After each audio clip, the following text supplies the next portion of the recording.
Bismillahirrahmanirrahim. Aujourd'hui, on va attaquer le troisième chapitre qui concerne la lithiase urinaire. C'est un chapitre qui est assez long et on va commencer par les objectifs, connaître la physiopathologie de la lithiase urinaire, connaître les différents types de la lithiase et connaître la symptomatologie clinique, connaître les différentes options thérapeutiques de la lithiase. On va commencer par une définition. C'est une maladie multifactorielle qui aboutit à la constitution d'un ou de plusieurs calculs dans les voies excrétrices urinaires. Et l'épidémiologie, ça se voit dans 2 à 3% de la population entre 30 et 60 ans. Et vous savez qu'on a plus de lithiase dans les pays qui sont estivales, les pays chauds, à cause bien sûr de la déshydratation et de la mauvaise réhydratation des patients. Il y a des facteurs socio-professionnels. Les professions sédentaires ont plus tendance à faire des calculs et bien sûr le niveau socio-économique élevé amènera avec lui une alimentation d'abondance en protéines, ce qui favorise bien sûr en sel, en sucre également, ce qui favorise la formation de calculs. La prévalence de la lithiase est de 10% de la population et environ 120 000 épisodes de lithiasique par an ont été enregistrés dans les services d'urologie. La récidive des calculs se voit dans 55% des cas et les formes sévères de la lithiase, c'est à peu près 200 000 patients en France avec parfois des insuffisances rénales terminales d'origine lithiasique chez 2% des patients qui vont être dialysés chaque année. Les compositions la plus fréquentes, c'est l'oxalate de calcium, mais on a 75 espèces moléculaires différentes, 90 formes cristallines et des calculs mixtes dans 93% des cas. Et on a plus de 100 pathologies et facteurs de risque lithogènes, c'est dire la fréquence et l'énorme proportion de pathologies qui peuvent entraîner une lithiase urinaire, ce qui veut dire que l'exploration étiologique ne sera pas facile. La classification, on classe les lithiases en quatre cas les plus fréquents. C'est la lithiase calcique, dans 80% des cas, elle peut être monohydratée, c'est l'oxalate de calcium, ou dihydratée, c'est le phosphate de calcium, pur ou associé à du phosphate de magnésium. Les lithiases uriques, c'est 10 à 15% des cas, les lithiases cystiniques et les lithiases xanthiques. Une espèce chimique possède plusieurs formes cristallines liées à des causes biochimiques et des pathologies différentes. Voilà un exemple donc de type 1A de calcul qu'on appelle les calculs Wewelites, qui sont des oxalates de calcium monohydratés et qui sont des oxalodépendants, tels que l'étiologie la plus fréquente est l'hyperoxalurie, ce qui reviendra à dire qu'il faudra à un certain moment dans le bilan étiologique doser les oxalates dans les urines. Et on va voir ça plus loin. Il y a également l'oxalate de calcium qui est le type 2, qui sont l'importance de l'espèce cristalline, qui sont des wedélites. C'est les oxalates de calcium dihydratés. Les premiers, c'est des monohydratés et les deuxièmes, c'est des dihydratés qu'on appelle les C2 et qui sont essentiellement calcium dépendants. On aura dans 86% des cas des hypercalciuries dans le bilan du patient. Le type 1C, on peut avoir également le type 1C, qui sont également des wewelites, c'est des oxalates de calcium monohydratés, en rapport avec une hyperoxalurie primaire. On peut avoir également les types 2B, qui sont des wedélites et qui sont associés à une hypercalciurie avec une hyperoxalurie et une hypocitraturie, qui est un inhibiteur de la formation de lithiase. Alors la physiopathologie, ou ce qu'on appelle la lithogénèse, c'est un ensemble d'événements physico-chimiques et l'association à un terrain favorisant. Les calculs se forment et se développent quand une quantité trop importante de sels minéraux, normalement présente à l'état soluble dans les urines, cristallise. C'est-à-dire que si vous mettez trop de sucre dans un petit verre de thé, vous aurez essayer de dissoudre ce sucre, il ne va pas être dissous, sauf si vous ajoutez encore du liquide. Et donc, c'est ce qu'on appelle la surcharge de la solution en sels minéraux. Quand vous avez peu d'urine et beaucoup de sels minéraux, ces sels minéraux vont cristalliser, vont donner la formation, vont être la cause de la formation de calculs.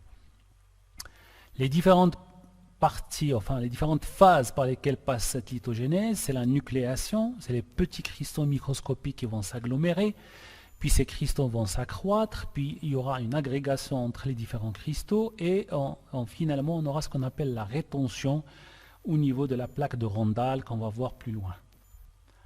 Alors la plaque de Randall a été décrite par Alexander Randall, qui est un neurologue américain, qui a identifié des plaques de phosphate de calcium présentes à la pointe des papilles rénales comme étant à l'origine des calculs rénaux. Ces plaques qui portent désormais son nom, ils naissent dans l'interstitium des papilles rénales, se développent en rompant l'urothélium, puis une fois au contact de l'urine, permettent la nucléation hétérogène des cristaux d'oxalate de calcium monohydraté, donnant des calculs de type 1A wéwélite et la croissance de calculs oxalocalciques. La morphologie des plaques semble indiquer que tous les calculs papillaires ne relèvent pas du même mécanisme. La formation transépithéliale ou intratubulaire est un environnement biochimique différent. Processus pathologiques divers, rôle de l'hypercalciurie, des traitements par les vitamines T, de la néphrotoxicité des ions oxalates et de l'infection urinaire. Tout ça sont des facteurs qui favorisent la formation de calculs et rentrent dans le mécanisme de formation de la lithiase urinaire qui est appelée la lithogénèse. Voilà donc la plaque de Randall, une image de la plaque de Randall où se forme au niveau de la papille rénale, dans l'interstitium. Elle va donc créer des calculs qui vont être expulsés à l'intérieur de la voie excrétrice et au contact des urines vont entraîner l'agrégation et la formation de calculs. Alors la physiopathologie, formation des calculs. On a le premier cas de figure, c'est la concentration élevée en cristalloïdes. C'est ce qu'on appelle la sursaturation. Rappelez-vous l'exemple du trop de sucre dans le petit verre de thé. La sursaturation en sucre va entraîner une stagnation du sucre dans le verre. Alors cette sursaturation peut être due par diurèse insuffisante, le malade ne boit pas trop, et elle peut être due par l'excrétion accrue de sels minéraux, ce qu'on appelle les cristalloïdes, parce qu'on a eu un apport exogène excessif ou parce que une élimination rénale excessive ou par une production endogène excessive de calcium, par exemple chez les patients qui sont alités ou chez les gens qui sont sédentaires. Il y aura une mobilisation du calcium osseux qui va être excrété dans les urines et produira des calculs. L'excès de concentration en calcium et en oxalate, ce qu'on appelle l'hypercalciurie absorptive, c'est ça la physiopathologie des calculs calciques. L'hypercalciurie idiopathique dans 50% des cas, et elle est due à un apport alimentaire de calcium, protéines animales, acidose métabolique, mobilisation du calcium osseux, diminution du pH urinaire, hypocitraturie. On peut avoir une hyperoxalurie favorisée par un apport trop faible de calcium, l'hyperuricurie ou l'hyperuricosurie, facteur favorisant de la cristallisation oxalocalcique, et l'hypocitraturie également est un facteur de formation de calcul puisque le citrate se lie au calcium en compétition avec l'oxalate ou le phosphate. L'hypercalciurie. L'hypercalcémie, avec hypercalcémie, c'est l'excrétion supérieure à 300 mg, on aura une augmentation de l'absorption intestinale du calcium, une augmentation de la résorption osseuse à cause de l'hyperparathyroïdie, d'un syndrome néoplasique, l'immobilisation prolongée également. L'hypercalciurie sans hypercalcémie, je m'excuse des diapos parce que la version de PowerPoint de l'ordinateur sur lequel je travaille n'est pas compatible avec mes diapos, donc il y aura des erreurs d'affichage, mais je m'en excuse. Cette hypercalciurie dite idiopathique est la plus fréquente des hypercalciuries. Alors, l'hypercalciurie absorptive, elle peut être absorptive. Dans ce cas-là, on aura une calcémie normale, une parathormone diminuée. Quand elle est de type 1, elle est plus grave. Quand elle est de type 2, c'est pas grave. Calciurie se normalise sous régime pauvre en calcium. Cette hypercalciurie, c'est-à-dire l'excrétion accrue de calcium dans les urines, peut être rénale. Elle s'associe à une normocalcémie, mais balance négative, c'est-à-dire il y aura une excrétion excessive de calcium dans les urines, même si la calcémie est normale. La parathormone est souvent augmentée, c'est une hyperparathyroïdie secondaire, ou à cause, on aura également la 1,25 dihydroxy cholécérol, c'est-à-dire la vitamine D est augmentée, on aura une absorption intestinale augmentée et une résorption osseuse augmentée à cause de l'hyperparathyroïdie. Et cette hypercalciurie va persister malgré le régime pauvre en calcium. L'hypercalciurie résorptive, c'est 1% des patients qui ont des hyperparathyroïdies primaires ou qui ont des vitamines D augmentées, absorption intestinale augmentée, la résorption osseuse également est augmentée. On aura une hypercalcémie, cette fois-ci une phosphaturie. Maintenant, on passe à un autre cas de figure qui est l'hyperoxalurie.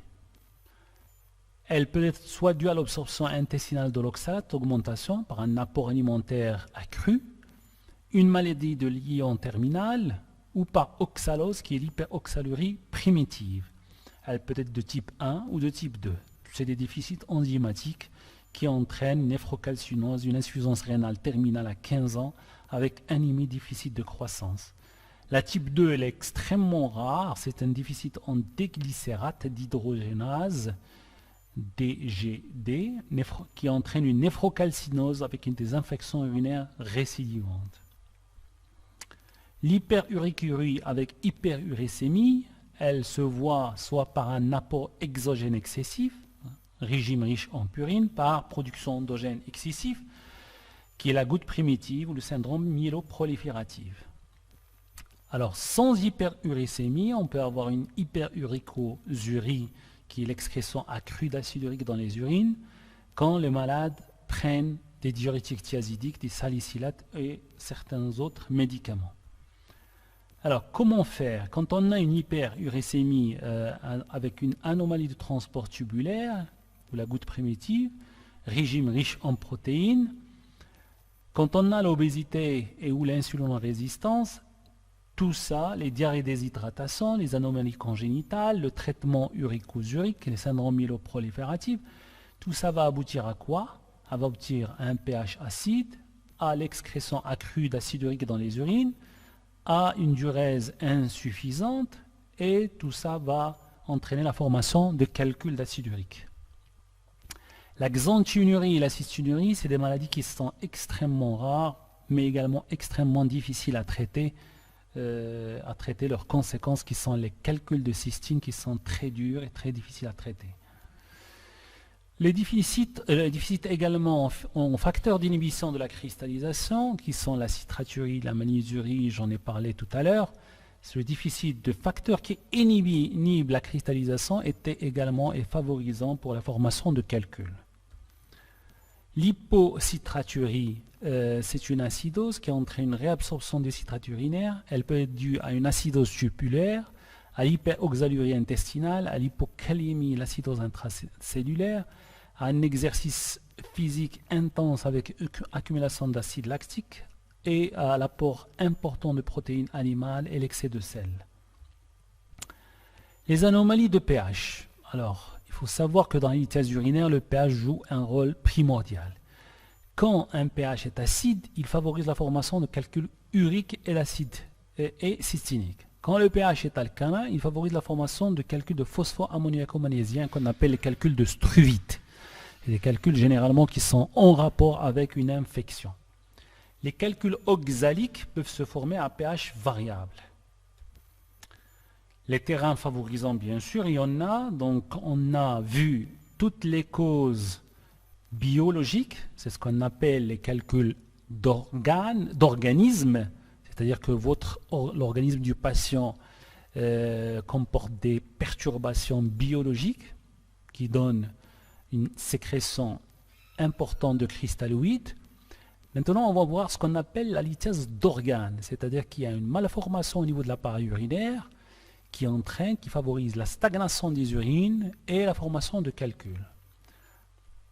La première, c'est l'infection urinaire parce que, je vous l'ai dit, elle favorise la formation de calculs coralliformes phosphoammoniaco-magnésiens et donc le traitement de ces calculs va se baser sur la chirurgie pour le calcul, mais également il faut traiter l'infection, sinon on aura la récidive. Les facteurs anatomiques, et là c'est la c'est la lithiase d'organes pure.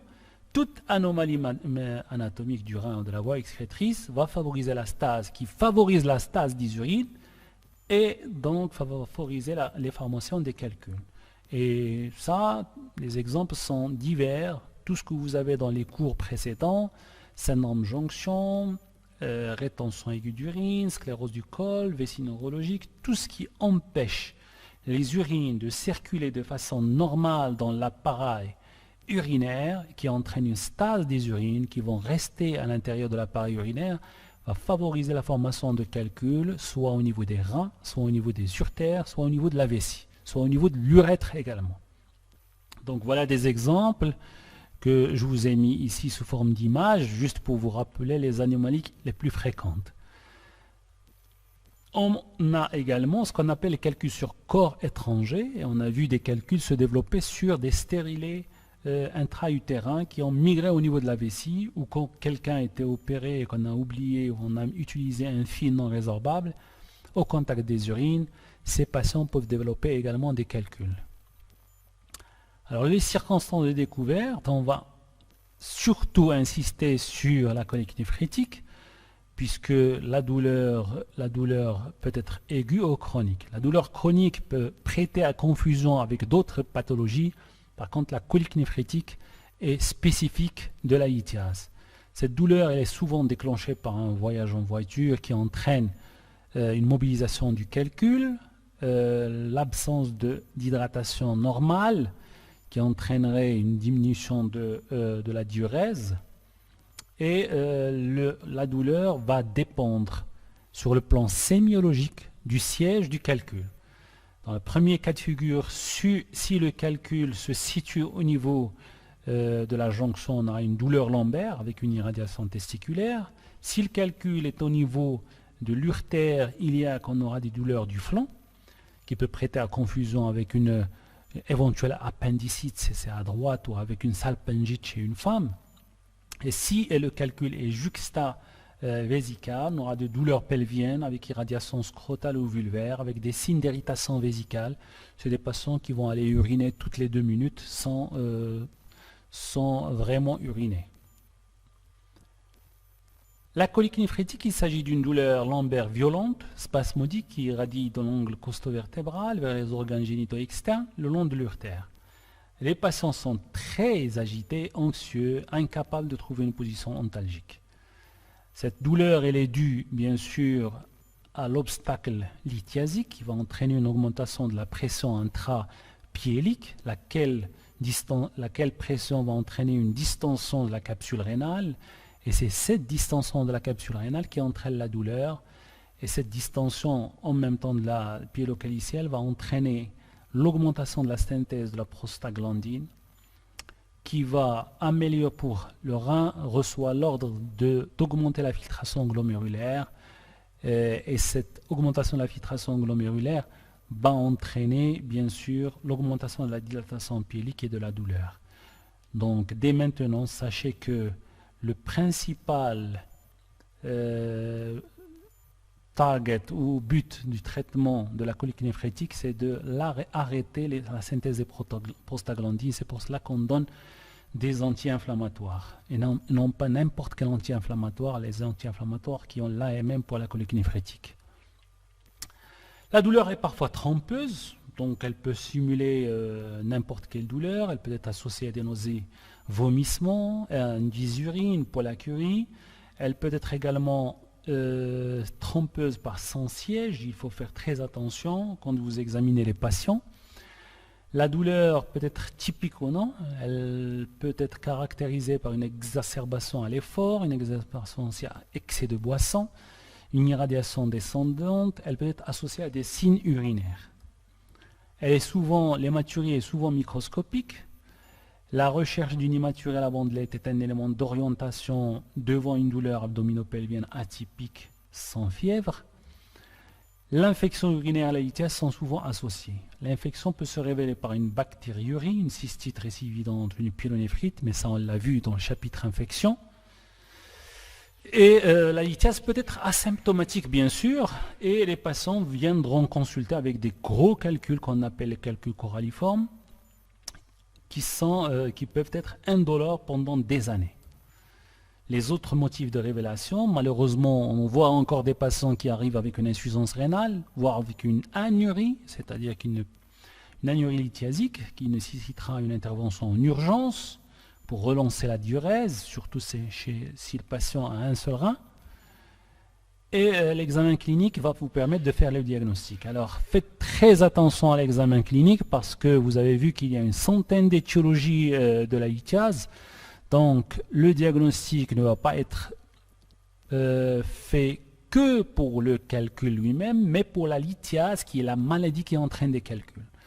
Bien sûr, je souligne ça en rouge, il faut faire la différence entre la lithiase urinaire qui est la maladie et le calcul qui est la conséquence de la lithiase. Donc il faut faire un interrogatoire précis, profond, pour recenser tous les facteurs qui peuvent vous aider à faire le diagnostic de la lithiase urinaire. L'examen généralement est pauvre et on passe aux examens complémentaires. Donc dans matière de la lithiase urinaire, on va aller du plus simple au plus important. L'AUSP de face, puisque 90% des calculs sont radio-opaques, va vous permettre donc l'analyse de cette AUSP. Si vous avez appris sur le plan sémiologique l'analyse d'une radio de face d'arbre urinaire sans préparation, ça ne va pas vous poser de problème. Vous pouvez voir où se situe l'opacité de tonalité calcique au niveau de l'air rénal, du trajet de l'urtère ou du trajet ou de l'air pelvien ou de l'air vésical. Ça, c'est facile à faire à votre âge. Voilà des exemples d'AUSP qui montrent des gros calculs coralliformes. Ici également, c'est des gros calculs coralliformes du côté droit. Un calcul de la jonction, mais sur cette radio, on n'est pas autorisé à dire calcul, on va dire opacité de tonalité calcique qui se projette sur l'air rénal. Là aussi, c'est une opacité de tonalité calcique qui se projette sur le trajet de l'urtère. On ne sait pas si c'est un calcul de l'urtère, si c'est une adénopathie calcifiée, on ne sait pas. Donc, sur le plan sémiologique, on parle d'opacité. Dans l'air vésical, des clichés obliques, l'AUSP méconnaît les calculs radiotransparents. Donc, en cas de calcul radiotransparent, vous ne le verrez pas dans 10 à 15% des cas, vous ne les verrez pas sur l'AUSP. Donc, il faut passer à autre chose. Qu'est-ce que c'est que cette autre chose? C'est l'échographie. Un des moyens de diagnostic, c'est l'échographie. Elle détecte surtout les calculs rénaux dont le diamètre est supérieur à 0,5 cm, c'est-à-dire 5 mm. Elle précise l'état de dilatation des cavités rénales. Elle permet souvent de différencier les cavités rénales dans les cavités une tumeur d'un calcul. Voilà deux types d'échographie avec un calcul au niveau rénal à droite qu'on voit ici avec une cône d'ombre, c'est l'image spécifique du calcul rénal avec cône d'ombre. Et là, on a la vessie avec un calcul de l'urtère rétrovésical, l'urtère pelvien rétrovésical, qui donne également un cône d'ombre ici que vous voyez là. L'urographie, moi je dirais que l'urographie est demandée de moins en moins, mais on est obligé d'en parler parce qu'elle reste également demandée par certains centres. Mais elle a été remplacée par mieux qu'elle, c'est-à-dire l'uroscanner. L'uroscanner, voilà des exemples d'urographie, qu'est-ce que vous pouvez voir. Mais sachez que l'urographie ne vous montrera pas de calcul radiotransparent. Elle peut vous montrer les conséquences, c'est-à-dire la dilatation des reins après en amont d'un calcul qui est radiotransparent, par exemple ici. Vous ne savez pas si c'est un calcul ou une tumeur. Donc c'est pour cela que l'urographie, on la demande de moins en moins aux dépens du scanner qui lui va permettre de faire le diagnostic des calculs quelle que soit leur densité et leur composition. Voilà des images donc de calcul au niveau des coupes scanographiques, un calcul de la jonction pyélo-urétérale, un gros calcul du rein droit du bassinet avec un rein en fer à cheval, avec le rein contralatéral il est accolé, et on peut faire appel à d'autres examens radiologiques tels que l'urétéropyélographie rétrograde et la pyélographie descendante, mais c'est des examens qu'on fait au bloc opératoire qui vont nous permettre de voir où se trouve l'obstacle. Donc voilà l'exemple. On fait une cystoscopie, on cathétérise le méa avec une sonde et on injecte du produit dans l'urtère jusqu'au rein et on voit où se trouve l'obstacle sur l'appareil urinaire. L'uro-IRM reste une alternative car non irradiante, surtout chez la femme enceinte. Elle peut montrer avec précision la nature et le siège du calcul ou de l'obstacle. Voilà des exemples de reins dilatés avec des gros calculs coralliformes bilatéraux. Voilà un cas également d'uro-IRM fait chez une femme enceinte avec un bébé qui est là et un rein droit qui est très dilaté en amont d'un calcul pelvien. La scintigraphie, on fait appel à la scintigraphie rénale parce qu'elle nous permet d'évaluer l'état fonctionnel d'un rein quand on pense qu'il est altéré. Donc pour savoir est-ce qu'on traite le calcul et est-ce qu'on enlève carrément le rein s'il est détruit. Et on a des examens biologiques. Alors les examens biologiques sont primordiaux dans la lithiase urinaire. Dans le CBU, on aura les données suivantes qui sont le pH urinaire, l'urécréatinine sanguine qui sont le pH urinaire, la densité également, on peut l'avoir sur le CBU. On peut demander l'urée et la créatinine sanguine pour avoir une idée sur la fonction rénale. Et quand on suspecte une lithiase radiotransparente, une lithiase urique, on peut demander également dans le sang une urécémie, dans les urines une uricosourie de 24 heures. En présence de calculs calciques, on demande un bilan phosphocalcique complet avec de la parathormone, du T3, la T3 et la T4 et une calciurie, une phosphaturie, une oxalurie. En cas de lithiase multiple ou récidivante chez un enfant ou chez quelqu'un qui a des antécédents familiaux de cystinurie, on fait ce qu'on appelle la réaction de Brand, qui est la chromatographie des acides aminés urinaires à la recherche de l'étiologie de ce type de calcul. Bon, les diagnostics différentiels sont variés. Vous pouvez vous contenter de ce que j'ai écrit sur les diapos. L'évolution de cette maladie peut se faire vers l'élimination des petits calculs consistant moins de 5 mm. Par contre, ces calculs peuvent rester en place et être bien tolérés sans douleur, mais grossir progressivement, comme pour les cas des calculs coralliformes. Les complications mécaniques, c'est les dilatations des voies urinaires, entraînant parfois une anurie, voire la rupture de la voie excrétrice. Les complications infectieuses, c'est toutes les infections qu'on a vues dans le chapitre infection urinaire. La récidive, elle est due à la persistance d'une maladie métabolique qu'on n'a pas traitée parce qu'on n'a traité que le calcul, on n'a pas traité la lithiase urinaire qui est encore la maladie qu'il faut traiter, qu'on n'a pas bien fait un bilan étiologique de cette lithiase et donc on n'a traité que le calcul, le malade va récidiver. Vous avez vu sur les premières diapos d'introduction que la récidive existe chez plus de la moitié des patients. Parce qu'il y a une persistance de malformations urologiques, donc quand on traite le calcul, on traite également la malformation, c'est ce qu'on appelle la lithiase d'organes. Et parce que, comme je vous ai dit, dans le traitement des calculs phosphomaniaco-ammoniaco-magnésiens, qui sont les calculs de struvite, il faut traiter également l'infection, sinon il y aura une récidive. Les lésions rénales deviennent irréversibles après 3 semaines d'obstruction complète. Donc, il faut traiter en urgence les rétentions rénales à cause de calculs. Et bien sûr, la destruction du parenchyme rénal et l'insuffisance rénale vont s'installer après un certain temps. Les formes cliniques, vous pouvez également, il n'y en a pas beaucoup, chez la femme enceinte, la lithiase de vessie, la lithiase urétrale, vous pouvez vous contenter du contenu des diapos, et on arrive au chapitre traitement. Alors le chapitre traitement, moi je voudrais insister sur le traitement médical. Le traitement médical, vous aurez bien sûr des questions sur le traitement médical, par contre le traitement chirurgical, je ne poserai pas de questions direct sur le traitement, mais on peut sur certains QCM demander la différence entre une technique et une autre de façon très simple. Mais par contre le traitement médical, j'insiste, il faut le connaître. Donc il fait appel aux anti-inflammatoires, aux antalgiques et aux antispasmodiques, pas d'antibiotiques sauf si vous avez la preuve d'une infection. Si on a une crise hyperalgique, si l'anurie, s'il y a une fièvre à 38, il faut obligatoirement hospitaliser le patient et le traiter au niveau hospitalier. Voilà un organigramme du traitement de la colique néphrétique. J'ai essayé de vous résumer les cas de figure, tous les cas de figure qui peuvent exister.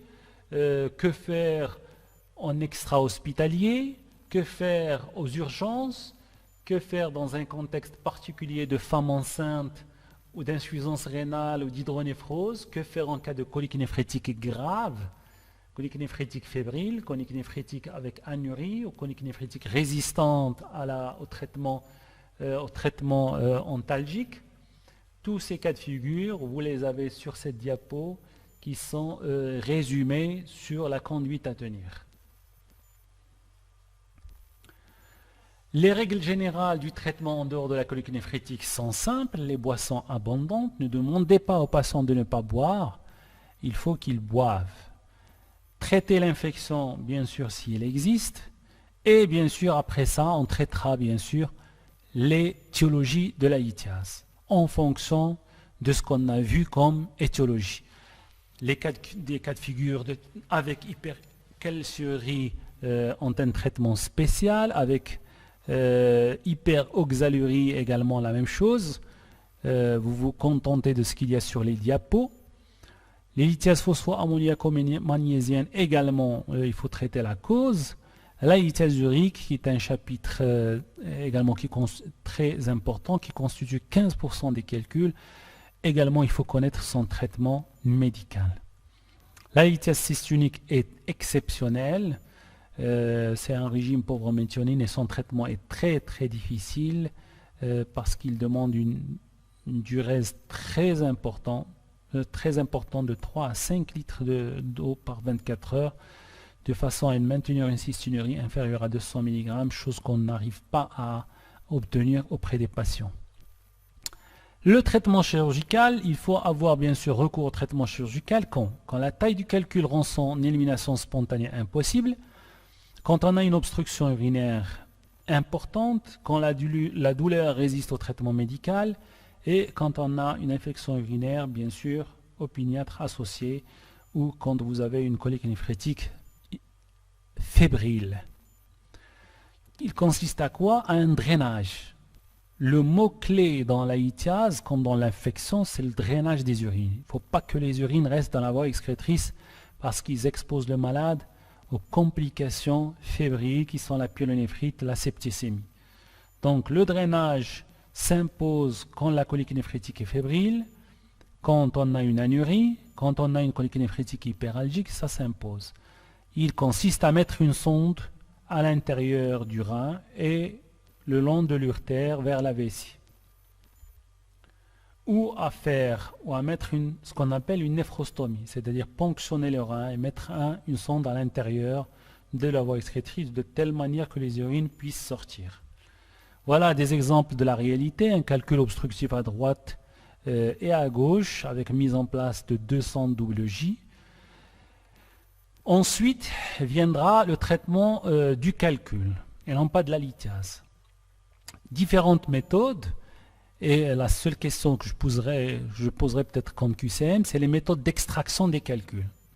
Vous devez bien sûr savoir citer ces méthodes et la différence entre chacune. Donc voilà, on a les lithotrepsies extracorporelles, on a différents types d'appareils, de générateurs d'ondes. C'est des électrohydrauliques, des électromagnétiques ou des piezoélectriques. La patiente ou le patient est mis sur la table. Après repérage du calcul par rayon X, on va commencer à traiter le calcul par des ondes de choc. Ces ondes de choc vont aller fragmenter ces calculs à l'intérieur du rein et les fragments vont descendre par les voies naturelles. La néphrolithotomie percutanée, c'est quoi? C'est créer, c'est le malade qui est mis sur le dos, on crée un petit trou entre la peau et le rein, on met à l'intérieur un appareil avec une caméra pour pouvoir voir les calculs et on va casser ces calculs avec du laser ou avec une autre source de lithotrepsie. Après avoir cassé les calculs, on va les retirer et on va mettre une sonde. L'urétéroscopie consiste à monter à l'intérieur de l'urtère avec un urétéroscope jusqu'au niveau du calcul, et si ce calcul est petit, on va le mettre dans une pince avec un panier. Si c'est un gros calcul, on va le casser avec du laser et retirer les fragments. Voilà donc l'urétéroscopie souple qui consiste à utiliser un urétéroscope qui va aller au niveau des cavités rénales, rechercher les petits calculs et les casser. Donc voilà le type de panier qu'on peut utiliser. C'est des paniers de différentes tailles, différentes formes en fonction de ce qu'on veut faire avec. Et le but c'est d'attraper le calcul dans le panier après l'avoir cassé et le sortir. Alors la chirurgie conventionnelle est exceptionnelle de nos jours. Elle représente moins de 5% des cas opérés. Et elle est indiquée essentiellement quand on a ce qu'on appelle la lithiase d'organes.